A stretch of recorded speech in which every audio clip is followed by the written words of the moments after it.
Assalamualaikum warahmatullahi wabarakatuh. Pada kesempatan yang sangat baik ini, di sini saya akan membahas mengenai pengendalian pembelian dan stok sebagaimana yang tertera pada mata kuliah Manajemen Operasional Hotel dan Restoran. Namun, sebelum saya memulai pembahasan ini, izinkanlah saya memperkenalkan diri. Nama saya Nabila Zahra Putri Narta, mahasiswi semester 5 dari Politeknik Negeri Bali, jurusan Pariwisata, program studi Manajemen Bisnis Pariwisata.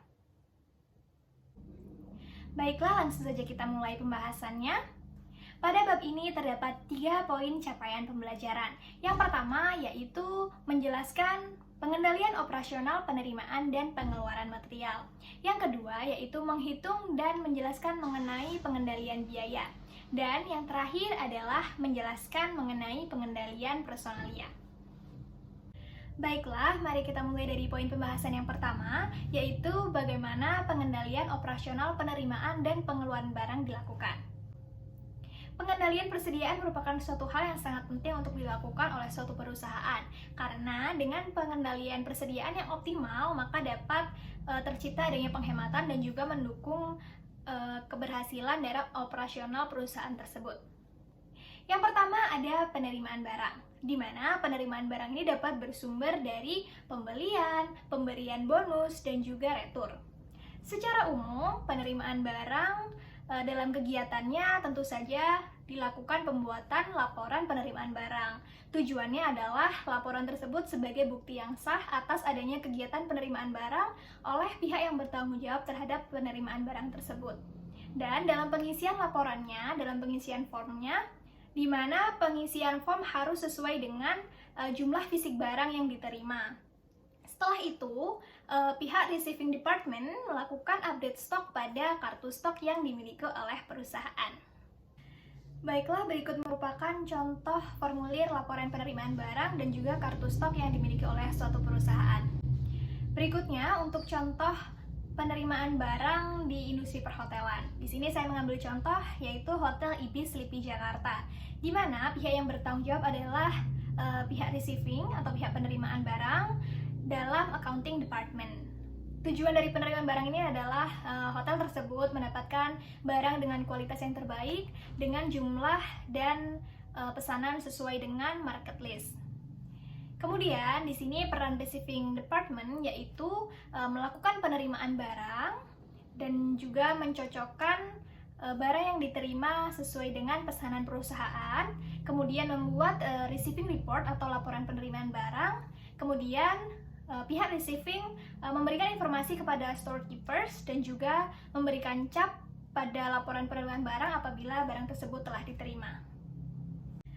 Selanjutnya adalah pengeluaran persediaan, di mana pengeluaran ini dapat disebabkan oleh adanya kegiatan penjualan, pemberian bonus, retur pembelian, dan juga pemberian contoh barang. Kegiatan pengeluaran persediaan dari gudang ini dapat terjadi apabila adanya suatu perintah dan juga persetujuan atas pihak yang berwenang. Contoh dari perintah pengeluaran barang dapat berupa dokumen seperti surat jalan, surat delivery order, memo retur pembelian, dan sebagainya. Di mana dilakukannya pengeluaran barang ini tentu saja harus ada laporan yang tertulis dalam laporan mutasi persediaan atau update barang dalam kartu stok, tujuannya untuk mengetahui posisi persediaan dalam suatu perusahaan tersebut. Dan berikut merupakan contoh formulir laporan mutasi persediaan. Dan untuk contoh dalam industri perhotelan, di sini saya mengambil contoh Hotel Sahid Solo, di mana pengeluaran ini menggunakan pola FIFO atau first in first out. Baiklah, kita lanjutkan ke poin pembahasan yang kedua, yaitu menghitung dan menjelaskan mengenai pengendalian biaya. Pengendalian biaya atau yang biasa disebut dengan cost control merupakan suatu proses atau usaha sistematis yang dilakukan oleh perusahaan untuk menetapkan standar pelaksanaan.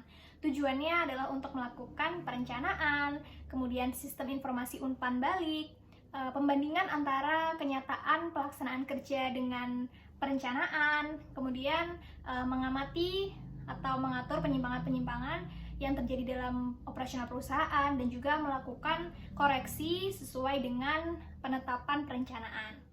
Di mana hal ini dapat mencapai tujuan suatu organisasi perusahaan secara efektif dan efisien serta dengan adanya pengendalian biaya.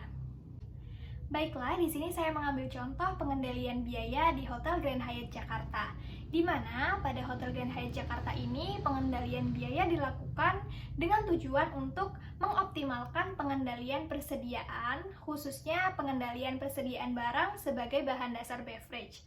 Di mana penelitian ini menggunakan metode Economic Order Quantity atau yang biasa dikenal dengan EOQ dengan tujuan dapat mengetahui biaya penyimpanan, biaya pemesanan, nilai persediaan pengaman, dan juga titik pemesanan kembali yang efektif dan efisien sehingga diharapkan tidak adanya penumpukan barang di gudang untuk dapat mengoptimalkan revenue perusahaan. Berikut merupakan contoh perhitungan dengan metode EOQ dalam unit bahan dasar beverage yaitu water equal dengan kemasan 380 ml.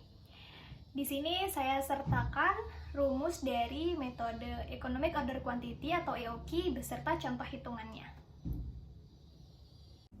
Baik, kita lanjutkan pada poin pembahasan yang terakhir yaitu pengendalian personalia. Pengendalian personalia merupakan serangkaian aktivitas dalam mengelola sumber daya manusia untuk dapat mengorganisir berbagai aktivitas yang berkaitan. Di mana pengendalian personalia ini cenderung membangun rasa karyawan untuk dapat melakukan pengendalian diri dan juga memotivasi diri sendiri. Di sini saya menyebutkan bahwasannya pengendalian personalia melaksanakan 3 tujuan utama atau 3 tujuan dasar. Tujuan yang pertama adalah pengendalian personalia mengklarifikasikan harapan. Artinya, pengendalian personalia memastikan bahwasannya karyawan telah memahami apa yang menjadi tujuan, harapan, dan juga keinginan dari suatu organisasi perusahaan di mana tempat mereka bekerja. Kemudian, tujuan yang kedua, pengendalian personalia membantu memastikan bahwasannya mereka sebagai karyawan dapat melakukan pekerjaannya dengan baik dan mereka semua kompeten akan apa yang menjadi tanggung jawabnya dalam melaksanakan pekerjaan. Dan tujuan yang terakhir, tujuan yang ketiga, pengendalian personalia membantu mendorong karyawannya untuk memiliki jiwa self-control. Pengendalian diri sendiri atau self-control ini adalah rasa yang muncul secara alami, di mana rasa ini mendorong karyawan untuk dapat melakukan pekerjaannya dengan baik, sebaik mungkin, dan juga berkomitmen pada tujuan organisasi perusahaan di mana tempat mereka bekerja. Self-control ini dirasa efektif karena dengan adanya rasa kepemilikan atau sense of belonging oleh karyawan, maka hal ini akan memicu gairah dan semangat kerja karyawan. Dan juga apabila tujuan dari perusahaan tempat mereka bekerja ini berhasil, mereka juga akan memiliki rasa kepuasan tersendiri.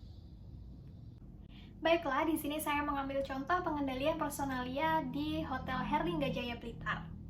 Poin yang pertama menjelaskan bahwa manajemen personalia di Hotel Herlingga Jaya Blitar menanamkan pada karyawannya mengenai pentingnya kesatuan organisasi sebagai sumber daya manusia dalam rangka mencapai tujuan organisasi perusahaan. Yang kedua, manajemen personalia memberikan motivasi pada karyawannya, sehingga motivasi tersebut dapat mendorong para karyawan untuk dapat melakukan pekerjaannya dengan semangat dan sebaik mungkin. Dan yang terakhir adalah training development atau pengembangan tenaga kerja. Jadi harapan daripada Hotel Herlingga Jaya Blitar ini adalah untuk meningkatkan keterampilan karyawannya. Salah satu cara yang dilakukannya yaitu dengan melakukan training atau pelatihan. Harapannya dapat meningkatkan keterampilan dan profesionalisme karyawan hotel tersebut. Baiklah, itu tadi yang dapat saya sampaikan mengenai pembahasan pengendalian pembelian dan stok. Semoga video ini dapat bermanfaat. Terima kasih atas perhatiannya. Wassalamualaikum warahmatullahi wabarakatuh.